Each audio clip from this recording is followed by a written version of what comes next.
Vous bougez très très bien. Marie-Mame Dioglou et Patrice Romden qui sera là dans un petit instant pour la revue de presse. Alors parlons d'un programme télé très très populaire. Comment est-ce qu'on pourrait appeler ça dans les pays arabes? C'est quoi? C'est les soap opéras. Le soap opéra, c'est ça? C'est ça, c'est un peu l'équivalent des telenovelas aussi, vous voyez, dans les pays hispanophones.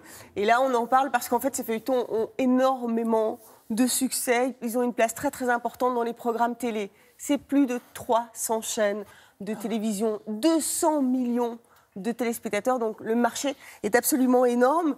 Ces séries, ce sont quoi? Ce sont essentiellement des feuilletons à l'eau de rose, hein, c'est amour, gloire et beauté, même si les producteurs essaient de s'adapter de plus en plus à l'actualité du pays malgré les censures.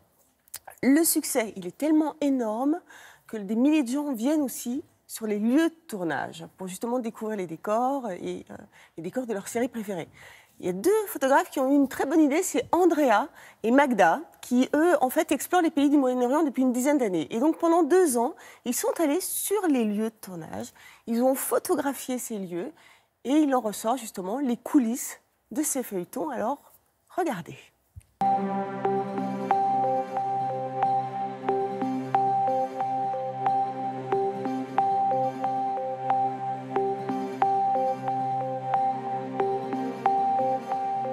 On est un duo de photographes franco-italiens. On a décidé de travailler sur les séries télé arabes pour essayer de raconter un petit peu la fabrique des représentations au Moyen-Orient.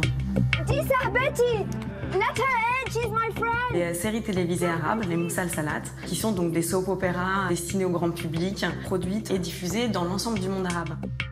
Le nombre de pays qui ont la langue arabe comme langue officielle, on compte 26 pays. On a l'Égypte qui produit un très grand nombre de séries. C'est là qu'on a les plus grands studios, les coûts de production étant très bas en Égypte.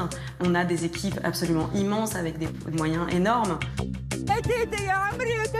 Les séries syriennes qui, depuis la guerre en Syrie, se sont en partie décentralisées au Liban où les producteurs, les réalisateurs continuent de réaliser des séries sur la Syrie avec des acteurs syriens comme si on se trouvait en Syrie, mais depuis le Liban.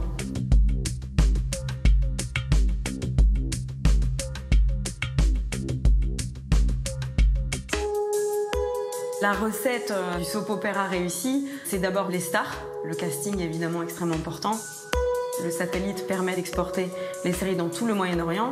Une star libanaise ou égyptienne, elle est connue dans tout le Moyen-Orient.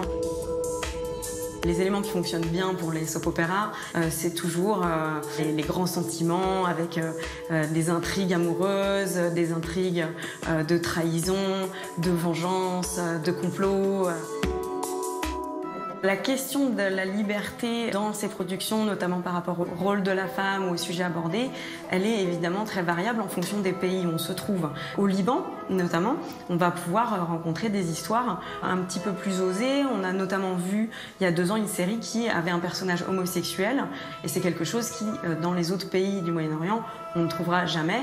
Et c'est des séries qu'on va pouvoir quand même voir dans le reste du Moyen-Orient.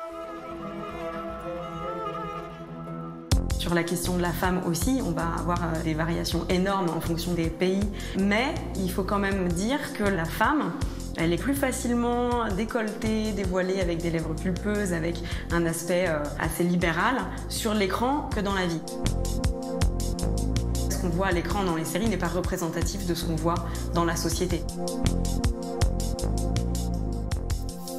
C'est pour ça, puisqu'on parlait de la tenue, c'est pour ça que ces téléfilms, enfin ces telenovelas, ces soap-opéras ont beaucoup de succès, quoi. Oui, ils influencent forcément les gens qui regardent.